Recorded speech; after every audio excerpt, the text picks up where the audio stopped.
எப்போதும் ஒரே மாதிரி சட்னி செய்யாமல் இந்த மாதிரி வித்தியாசமான பீர்க்கங்காய் சட்னி செய்யலாம் வாங்க.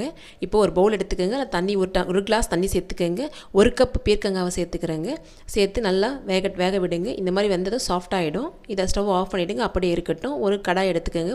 1 டேபிள் ஸ்பூன் ஆயில் சேர்த்துக்கோங்க. 1 ஸ்பூன் கடலைப்பருப்பு, 1 ஸ்பூன் உளுத்தம் பருப்பு சேர்த்து நல்லா வறுத்துக்குங்க.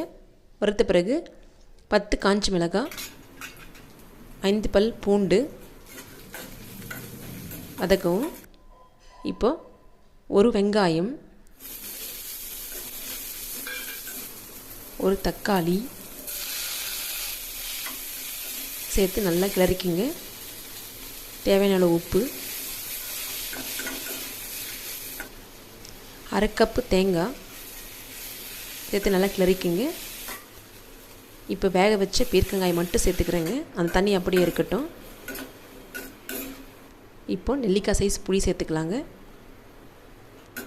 சேர்த்து கிளறி விட்டு ஸ்டவ் ஆஃப் பண்ணிவிடுங்க. இப்போ ஆற வச்சுக்கோங்க. ஆற வச்சு மிக்ஸி ஜாரில் அரைச்சிக்கலாங்க. அரைச்ச பிறகு இப்போ வேக வச்ச தண்ணியை சேர்த்து பீர்க்கங்காய் தண்ணி சேர்த்து அரைச்சிக்கோங்க. இந்த மாதிரி கெட்டி பதத்துக்கு அரைச்சா போதும். அவ்வளோதாங்க. இப்போது ஒரு கடாய் எடுத்துக்கோங்க. அதில் 1.5 டேபிள் ஸ்பூன் ஆயில் சேர்த்து கொஞ்சம் கடுகு,